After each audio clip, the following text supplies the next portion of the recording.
विद्यार्थी मित्रांनो, आज आपण सायन्स सेकंडचं चॅप्टर नंबर 10 डिझास्टर मॅनेजमेंट हे अभ्यासणार आहोत. आता डिझास्टर म्हणजे काय? Variously dangerous events occur many times in the environment, those are called as a disaster. म्हणजे एन्व्हायरमेंटमध्ये आकस्मिक अशा ज्या गोष्टी घडतात एकदम डेंजरस, त्याला आपण डिझास्टर म्हणतो. आपण नैसर्गिक आपत्ती व्यवस्थापन याचं आपल्या शाळेमध्ये आपण नैसर्गिक आपत्ती व्यवस्थापनाचं एक टीम आली होती आणि त्याने सगळे तुम्हाला नैसर्गिक आपत्ती व्यवस्थापन कसं केलं जातं, एखादी आपत्ती जर सडन आली तर त्याच्याविषयीच आपल्याला ह्या चॅप्टरमध्ये शिकायचं आहे. तर डिझास्टर म्हणजे काय आणि डिझास्टर जर आलं तर त्याचं मॅनेजमेंट कसं केलं पाहिजे. मग डिझास्टर म्हणजे variously dangerous events occur many times in the environment, those are called as disaster. आता डिझास्टर जे आहेत, some of the natural disaster, काही जे असतात, काही नॅचरल डिझास्टर आहेत, काही मॅनमेड डिझास्टर असतात. मग नॅचरल डिझास्टर कुठले कुठले आहेत? Floods, wet and dry famine, cyclones, earthquakes, volcanoes, हे काय आहेत? नॅचरल डिझास्टर आहेत.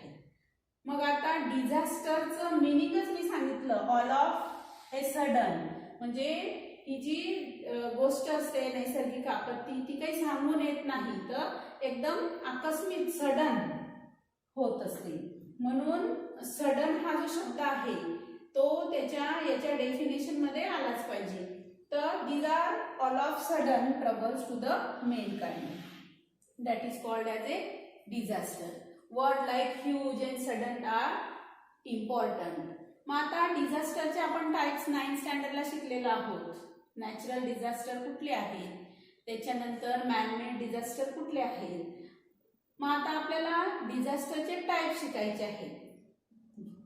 तर नॅचरल डिझास्टरचे जिओ फिजिकल आणि बायोलॉजिकल हे नॅचरल डिझास्टरचे टाइप आहेत. आणि मॅनमेड डिझास्टर जे आहेत ते तुम्हाला पूर्ण इथं टाइप्स ऑफ डिझास्टरचा हा जो चार्ट आहे त्याच्यावर आपण अभ्यासणार आहोत. मला हा चार्ट दिसतोय टाइप ऑफ डिझास्टर. आता जिओ फिजिकल जे आहे त्याच्यामध्ये जिओलॉजिकल आणि ॲटमॉस्फेरिक डिझास्टर तुम्हाला इथं दिसत आहेत. मग जिओलॉजिकल मध्ये कोणकोणते डिझास्टर येतात? तर अर्थक्वेक, व्होल्कॅनो, सुनामी, लँडफॉल, हे जे आहेत हे जिओलॉजिकल डिझास्टर मध्ये आहे. त्याच्यानंतर ॲटमॉस्फेरिक डिझास्टर मध्ये hot and cold waves, snowstorm, snowfall, cyclones हे येत असतात. हे आहेत जिओलॉजिकल आणि ॲटमॉस्फेरिक. हे डिझास्टर म्हणजे जिओफिजिकल डिझास्टर. त्याच्यानंतर बायोलॉजिकल डिझास्टर. बायोलॉजिकल डिझास्टर मध्ये प्लांट्स आणि ॲनिमल्स. तर प्लांट्स जे आहेत याच्यामध्ये काय इन्क्लूड आहे? मग forest fire, fungal disease spreading, एकदम फॉरेस्टला म्हणजे जंगलाला एकदम आग लागली तर ही जी सडन जी ॲक्शन होत असते ते पण एक डिझास्टर आहे. ते बायोलॉजिकल याच्यामध्ये मोडतं. मग हे झाले प्लांटशी निगडीत डिझास्टर, बायोलॉजिकल डिझास्टर. मग आता ॲनिमल. आता आपण बघतोय कोरोना व्हायरस स्प्रेड झालेला आहे पूर्ण जगामध्ये. तर हा कशामुळे स्प्रेड झालेला आहे? हा पण एक डिझास्टरच आहे. ॲनिमल थ्रू हे इन्फेक्शन स्प्रेड झालं आहे.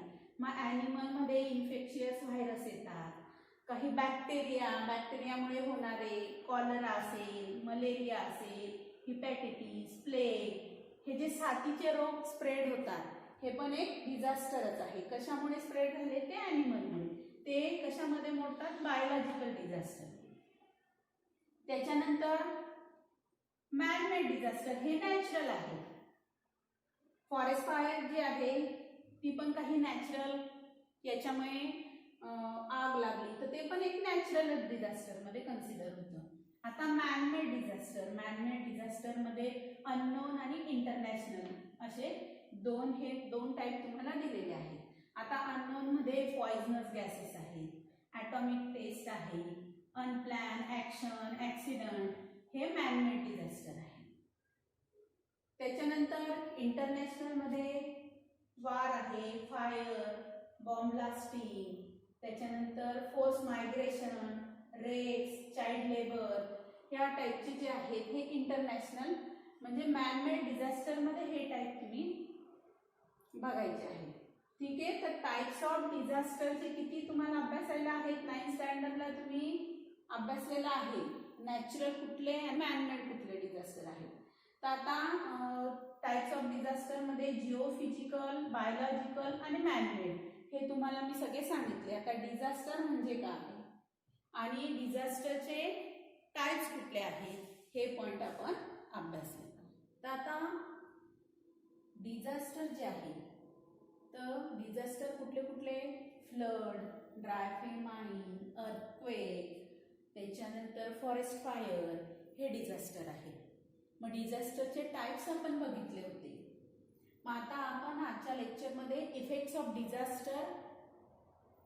डिझास्टरचे कुठले कुठले इफेक्ट्स होतात ते आपण बघणार आहोत. मग आता which are the destructive effects of flood. Flood म्हणजे पूर जो येतो त्याचे कोणकोणते डिस्ट्रक्टिव्ह इफेक्ट होत असतात. मग आता पूर जर आला तर मोठ्या प्रमाणावर नुकसान होत असतं. महापूर आल्यानंतर आजूबाजूचे जे गावं असतात, नदीकाठचे असतील, समुद्राकाठाचे असतील, तर त्याच्यावर मोठा दुष्परिणाम जो आहे तो होत असतो. Which are the effect of dry famine. Famine म्हणजे आपण दुष्काळ म्हणतो. ड्राय फेमाईन कोरडा दुष्काळ, ओला, वेट इन ड्राय फेमाईन. तर फेमाईनचे कोणकोणते इफेक्ट आहेत? फूडचं शॉर्टेज होत असतं दुष्काळ आला की.